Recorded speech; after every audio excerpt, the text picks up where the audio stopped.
देश विदेश की सच्ची खबर सच के साथ। आप देख रहे हैं नेशनल इंडिया न्यूज।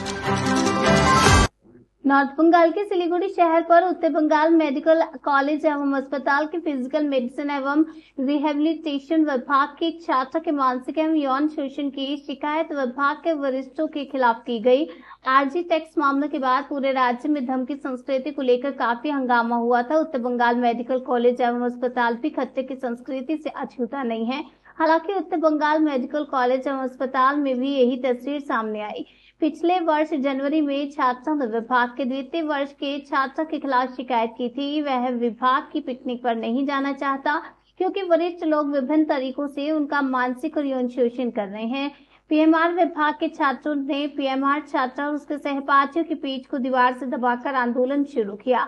आरोप है कि पिछले काफी समय से पीएमआर विभाग का वरिष्ठ अधिकारियों से सबके सामने फोन कॉल, व्हाट्सएप, अभद्र गाली गलौज से धमका रहा है और हाल ही में उसने उसका यौन शोषण भी शुरू कर दिया। उत्तर बंगाल मेडिकल कॉलेज एवं अस्पताल के अधिकारियों और मेडिकल कॉलेज चांकी से शिकायत करने के बाद पीएमआर विभाग के छात्रों ने आज आंदोलन शुरू कर दिया है।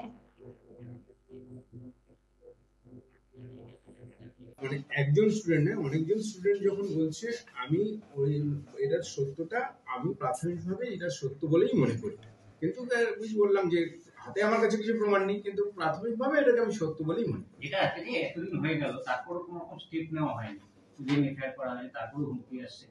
এই জায়গাটা এখন তো ভিতর স্টেট কালচারটা মোট কথা যে আরজি কোডের আজকে এটা তো কালকে ঘটনা না পরশু দিনের ঘটনা, আড়াই মাস 3 মাস ফেব্রুয়ারি না, এটা তো ঘটনা যে ওরা মানে এতে অ্যান্টি র্যাগিং কমিটি একটা বসেছিল এবং তাদের কিছু রেকমেন্ডেশন অনুযায়ী এফআইআর হয়েছিল এবং আবার যে ইন্টারনাল কমিটি তারা বসেছিল। এই এদেরই হাতে এখন ক্ষমতাটা আছে, মানে গভর্নমেন্ট সরকারি হিসেবে। এবার এই কমিটির সিদ্ধান্ত অনুযায়ী আমাদের চলতে হবে। ওই অ্যান্টি র্যাগিং কমিটির কিন্তু সমস্ত কিছু ফাইনাল ক্লোজ হয়ে যায়। অ্যান্টি র্যাগিং কমিটি আমি যতটুকু জানি যে ওদেরও কাজ চলছে, আর যে কোনো একটা তদন্ত কমিটি। তারপরেও কি কোনোদিন আপনি আমাদেরকে ডেকে বলেছেন? আরে বাবা, আমরা তো উনি তো চাকরি করেন। হ্যাঁ, মানে এখন তো এই বিভাগে নেই না, কেন থাকবেন না? আচ্ছা কথা হলো, উনি তো চাকরি করেন। আচ্ছা, আমি তো